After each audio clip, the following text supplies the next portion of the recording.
generally take it for granted that we will live forever.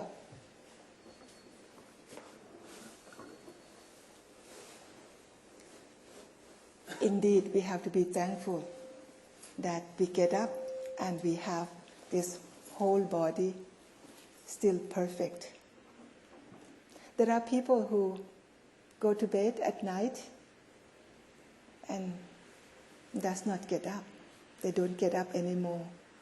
So His Holiness Dalai Lama, one time he asked question, which one comes first, next life or tomorrow? Have you ever thought of it? So when we think in that direction, we become more aware of the present.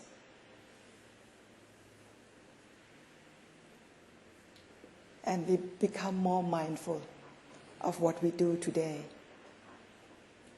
When we practice, it's one day at a time. Don't worry about the future. If the present is very good, best, all kusala, all wholesome act, wholesome speech, wholesome mind, tomorrow will be even better. So we practice one day at a time. One day at a time. And one moment at a time. So just now we did experience a very short one moment together. And that one moment, there was no me, no I, and no you. Just the experience of one moment. Okay? The topic that Venerable Sujato told me to speak is a different voice. I can jiggle around a lot with that large space. I choose to share with you a story of Yasodhara. Have you heard of her? Yasodhara. Who is this Yasodhara? Yasodhara was the Buddha's wife. But today I will choose to tell you her story, not history. History is written by men, about men, and for men. So we start to write a story about women from women's perspective. That's different voice. That's different voice. You know, you would be surprised when you read all the Buddhist texts, 45 volumes. Maybe you get one sentence about Yasodhara being Prince Siddhartha's wife. And she was the mother of Rahula. But who she was, we hardly know about her. Because the story of Buddhism focuses on the Buddha. Right? The biography was the biography of the Buddha, not about his wife. So tonight, we will hear a different voice. I was trained as an academic. Always have reference. You know, when academic writes paper, always footnotes, you know, where to find footnotes. When I write this paper, it was quite daring as an academic not to have any footnotes. But then the academic would look at me and said, well, she just write out of her own imagination. I challenged the academic. Yes, what I'm telling you, many things that I will be telling you is not in the text. But the academic have to prove that what I say is wrong. You get the point? It's very difficult to prove me wrong. Because I'm speaking from women's point of view, and I'm speaking from getting that close feeling with Yasodhara of what she was going through in her life. With my background living in India, the experience of Indian culture and society. So I will be telling you the story of Yasodhara from a different perspective, from a different voice that you have heard before. The Buddha's lineage came from way back from Ogagaraja. Ogagaraja had 9 children, 4 boys and 5 girls. And then when he got married to his second wife, I don't know what happened to the first wife, maybe the first wife died. when he got married to the second queen, a son was born. And this son was maybe about 1 year old, a very cute boy, So he did something that the king was very happy, very pleased. So he said, whatever you ask, I will give you. So the second queen took this opportunity to ask the king for the throne. So the king haven't said that I will give whatever you ask, had to give the throne to the youngest son of the second wife. So the first wife, children, four sons and 5 daughters, apparently all of them were grown up. So he requested them to leave the kingdom and start a new one. So 4 brothers and 5 sisters moved out and started a new kingdom. And later on came to be known as Kapilavastu. Whereas the other one started, this is what happened. I said just now that five sisters and 4 brothers. This is what happened. The 4 brothers got married to the 4 sisters. So there is one eldest sister who was not married. So she was highly respected by all her siblings. But she had some kind of skin disease. So she had to leave the country, and eventually she got married to another king and started Devadaha. Long lineage, it did not happen in one generation, but many generations. And that's how they created Devadaha. So you have on one side Kapilavastu, another side Devadaha. Both of them are from Sakayan family. And they always marry within. Okay? Now the time of Prince Siddhartha, when he became of age, he was 16 years old. So the father was looking for the right woman for him. They could not find any young woman who would be appropriate to give to the prince in Kapilavastu. So they looked for someone from Devadaha. In Devadaha, there was this Princess Yasodhara. So Princess Yasodhara married the young prince Siddhartha. Both of them same age, 16. Mind you, they were born on the same day, exactly same age. Seems to have a happy life. We don't know much about them between the age of 16 until the age of 29. I questioned that too long, 13 years. Something happened, something did not happen, we don't know. We just believe that they did have happy life together. It was at the age of 29 when the Prince Siddhartha started. He had always been highly philosophical type of a person, thinking about life and death, thinking about the meaning of life. And as it was told to us that he actually took these 4 trips to the city, and he came across a person who was ill, a person, aged person, old person, and a death, a corpse on the way. And he kept asking his charioteer whether this is going to happen to me also. You see a sick person, everyone must be like this. Do I get sick like this also? And the answer is always affirmative. Yes, all of us will be sick, all of us will be old, all of us will have to die eventually. The 4th one, he saw this one ascetic, very peaceful and very calm, sitting underneath the tree. So he got an idea that maybe this kind of lifestyle, how come this man, he's sitting there so peacefully, so calm and so peaceful? Maybe this is the way to come out of this suffering. So this idea of suffering was bothering him a lot. How am I to overcome the suffering of getting sick, getting old, and death? That was the quest. And this quest is existentialist in nature. It is true for him, and it is true for us. It is actually true for all human beings. This quest becomes real to us also.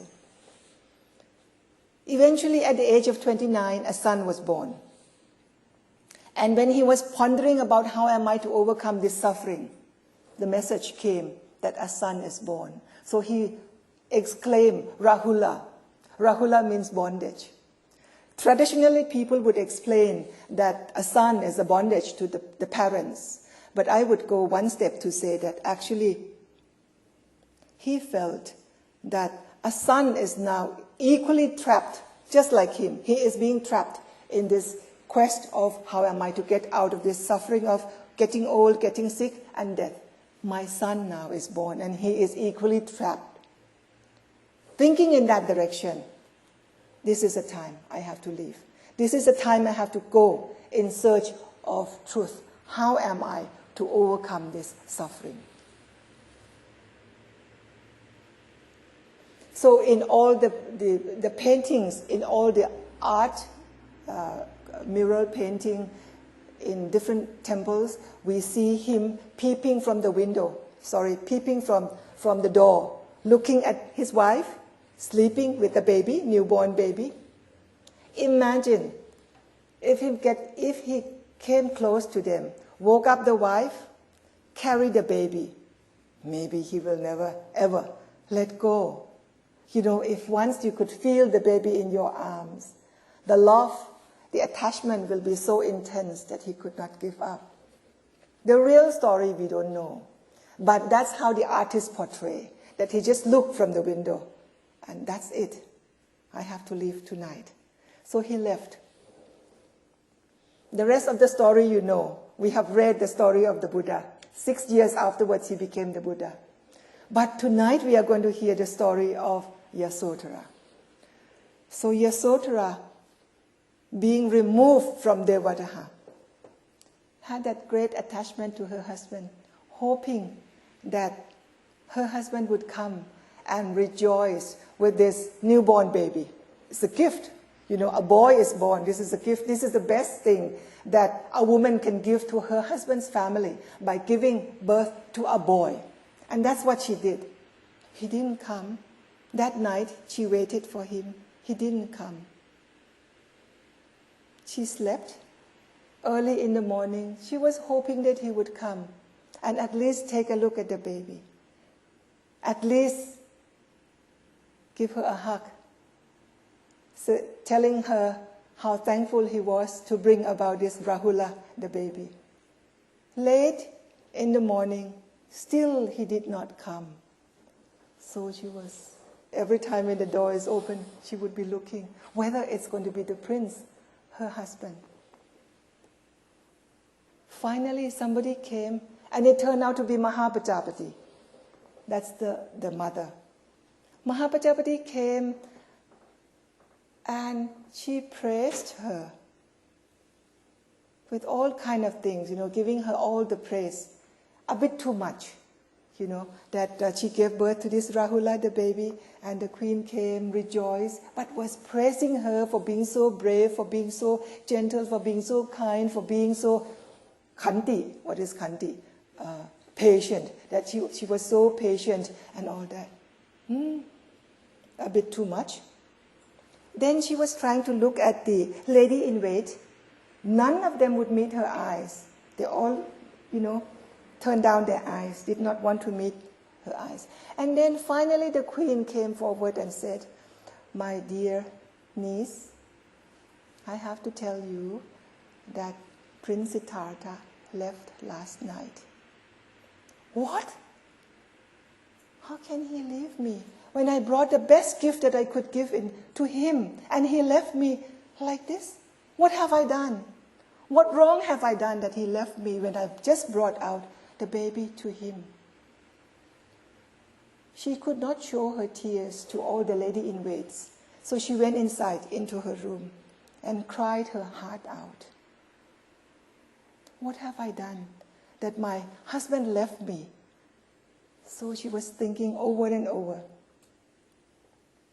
The only thing that consoled her was her son, that she had to take care of the baby.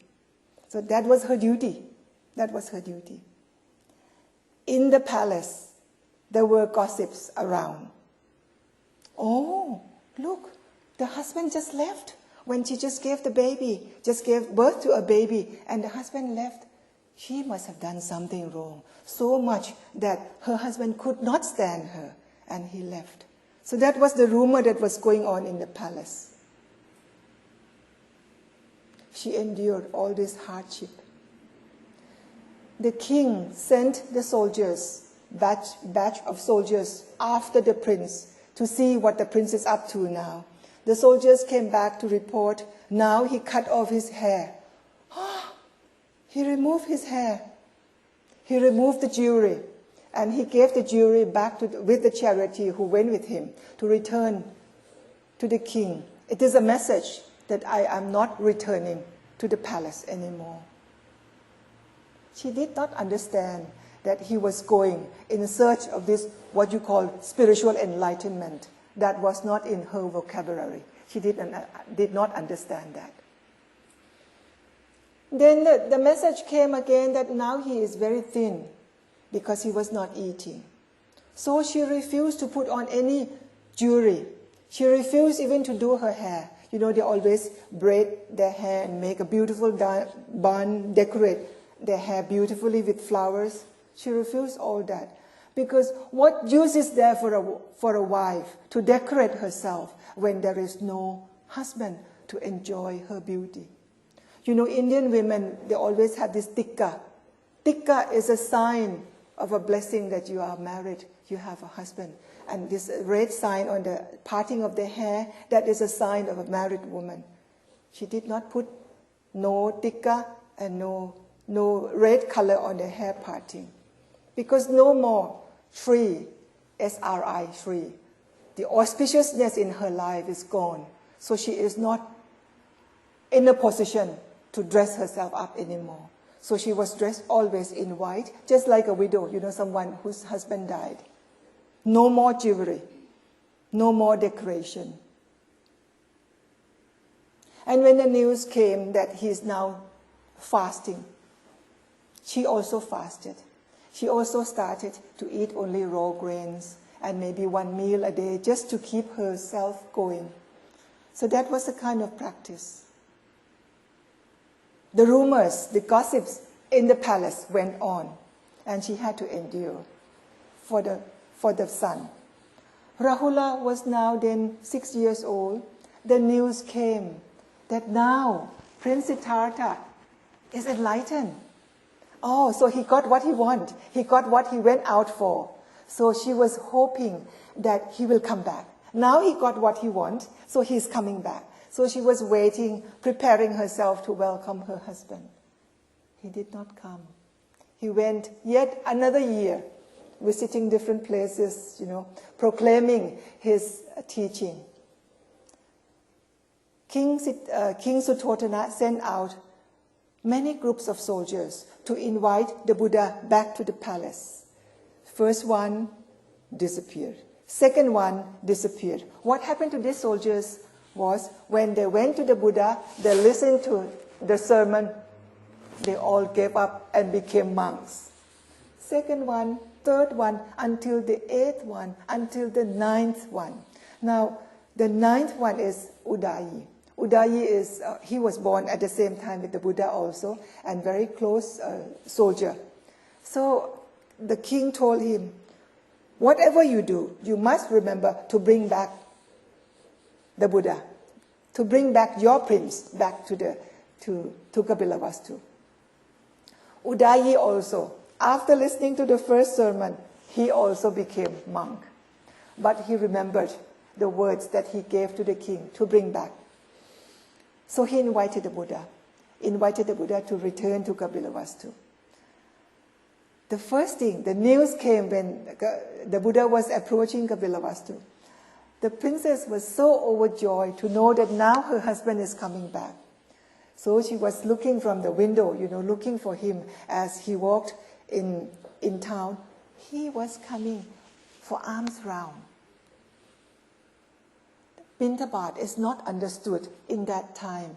So they were just saying that he came out begging with all this retinue of monks. Begging, can you imagine? Sakaya don't, number one, they don't beg. Number two, they don't eat with other people, other caste. They are so pure in preserving their own lineage. They don't eat food that is cooked by others. Not to talk about going out begging, eating food that is offered by all castes. Not possible. Not possible to think of this prince doing this. So in the palace, they were criticizing, look at him. He came back and he must have gone out of his mind to be begging like this. This is not what the Sakayan would do. This is not our culture. So when the Buddha came to the palace gate, nobody wanted to pay him respect. Nobody. It was until the king, who was the most senior of the Sakayan, paid respect to the Buddha. Only then it forces all the princes and all the princes to bow to the Buddha. And the king father actually asked the Buddha not to do this. You don't go out begging. Then the Buddha confirmed to him that this is the practice of the Buddhas in the past. This is our tradition. This is the Buddhist tradition. This is the Buddha's tradition. Then he accepted invitation to come for meal the next day, dana, next day. So he came, and after he received dana, finished dana, he started giving Dharma talk. But he recognized that in this crowd, he was looking for his wife, Yasodhara. She was not there. She was not there. So he inquired, what happened to Princess Yasodhara? So the king sent the lady in wait, to go and invite her. The lady in wait came and told the king that she refused to come. This is in the text. She refused to come. So this is the first time when you read the history, Buddhist history, that somebody said no to the Buddha. And it was she who said no to the Buddha. I wrote one paper, she who challenged the Buddha. As soon as the message came that she said no, the Buddha understood right away. Right away he understood that he said, yes, I'm coming to the inner palace where she was staying. And then he turned around to Moggallana and Sariputra. This is in the text. Turn around to him. Whatever form of greetings that she is giving to me, you don't interfere. It's my business. I will handle it. You don't interfere. So he went, and with the whole group of people, the monks and also the king and the queen and all the royal families. As soon as he approached her, back to their home now. That palace was his home and her home. She came out and she let loose her long hair and she bowed to his feet and wiped his feet with her long hair. Just try to visualize that. Very moving. He lifted her up like this, and put her on the proper seat. And when everyone was seated, he chose to preach Kinnara Sutra, Kinnara Jataka. Kinnara Jataka. Kinnara is half bird and half man. So that was their previous life together. And why he chose to preach Kinnara Jataka. In that story of Kinnara Jataka, both of them were half bird and half human being. She was very beautiful, Kinnari. Female is Kinnari. Very beautiful Kinnari. And one time she was captured and offered to the king of Varanasi, Brahmadatta. And as the king approached her, wanting to make a wife out of this woman, she, out of her purity and her honest to her husband, the heat was coming out from her body, and the king could not touch her. And she refused food, refused to eat, until she became very thin. So eventually, king of Varanasi realized that he cannot do anything with this woman, better send her back. So eventually she was sent back to Himalayan mountain and joined with her husband. And then they moved further in, so that they will not be bothered by these human beings. And he praised her that in that life, that she was a Kinnari, she was so honest to him, and she always keep her endured all the hardship in order to be back with her husband. She was the best of wife. She was the best of wife. This is what? This is giving a guarantee that whatever the gossip that was going on in the palace, I confirm that this is the best of wife that I have had. Not only in this life, but also in all the previous life that I have borne together with her. So this is a confirmation. And that's what Yasodhara needed her husband to say this to the public, to the royal people that have been gossiping around her, behind her back for so long. So she was very happy, very happy. She did not, maybe that time, she did not really realize so much about what does it mean to be a Buddha, but it was her husband who came home, looked very handsome, looked very manly now because he's darkened, his skin, his complexion is darkened, and very beautiful. And he now placed her back to her right position as a good wife, as a worthy princess. Then that night he returned with the whole retinue of monks to Nikrodharama outside Kapilavastu. The next day he came for alms round again. She sent Rahula. Look, that man who is walking ahead of everyone else, that is your husband. You go and ask for Dayacha. Dayacha means the lineage, heritage. So the little boy Rahula went, 7 years old Rahula went, tucking the robe of the Buddha. My father, I'm coming for the heritage, your heritage. The Buddha hold his hand, one hand he was holding the bowl, one hand he held the little boy, and walked him way back to Nikrodharama and gave the boy to Sariputra. To do what? To become Samanera. The best heritage that I can give to my son, that will make my son happy, truly happy in his life, is to give him ordination. So Sariputra gave him ordination and he became Samanera, novice. The first novice in Buddhist history.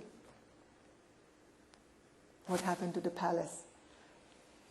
The grandfather, the grandmother, the mother were all in tears.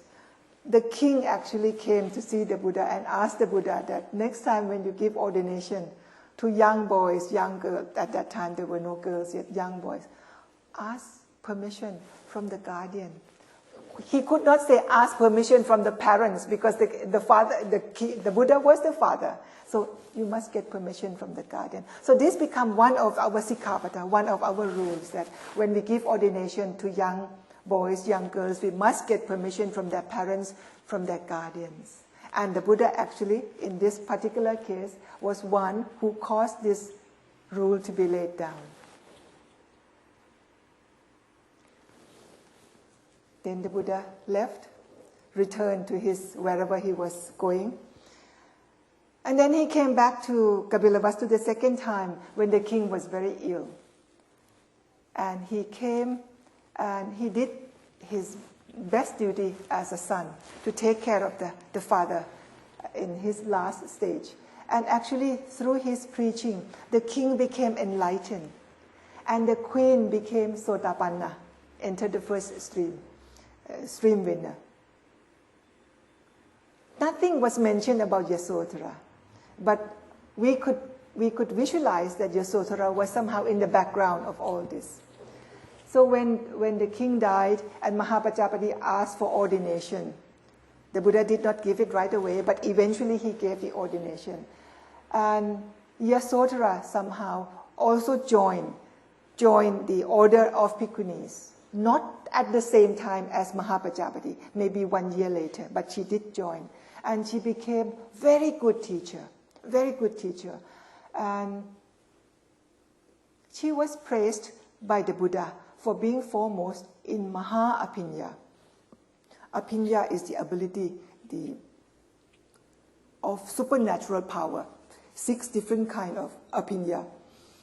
Having divine eyes, divine ears, you can see to the past, you can read people's mind, performing miracles. But she was even greater than any other people because there is the word Maha-Apinya, not just ordinary supernatural power, but special kind. She's the only one in the female section that received this praise from the Buddha. So she was one of she's known as Edatakha, one who is being foremost. At the age of 78, same age as the Buddha,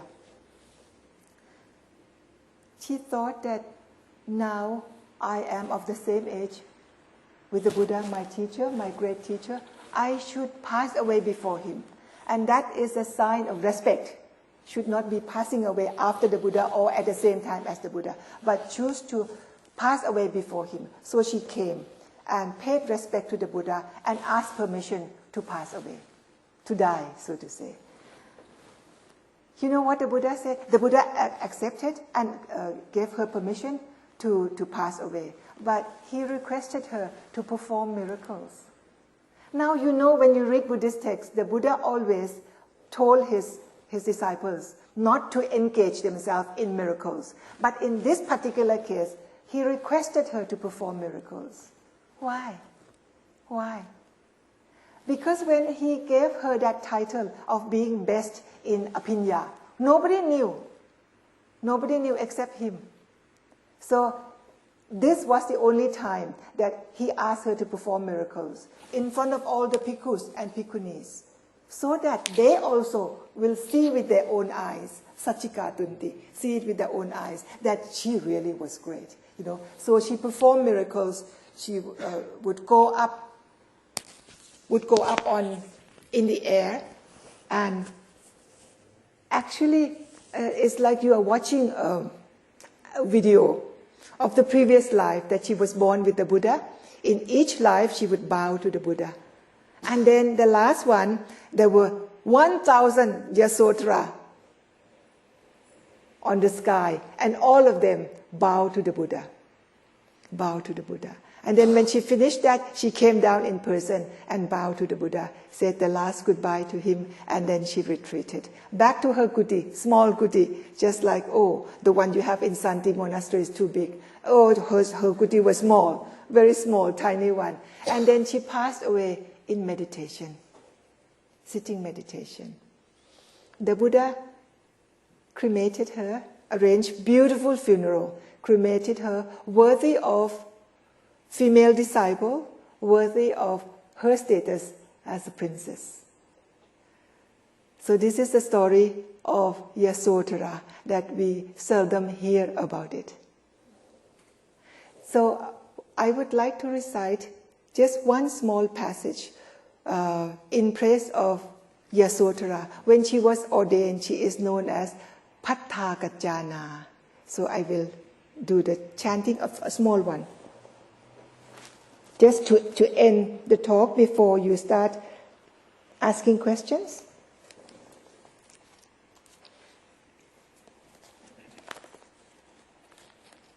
There are altogether 13 of them, and we did in Santi Forest Monastery, we did praise of the 13 Arahateris. I will just do the piece of Yasodhara. Teri tu pattakajjana mahapinyana muttama shinena sukha tukkhang sa satha soting karotu no. So in praise of her being foremost in the position as being foremost in Maha Appinya, and she was Shinena Sukha Tukkhangsa. She was the one who had shared with the Shinena is the Buddha, shared with the Buddha both her happiness and her suffering together with him in so many lives. So with that we pay respect to her and we ask her blessing to every one of you.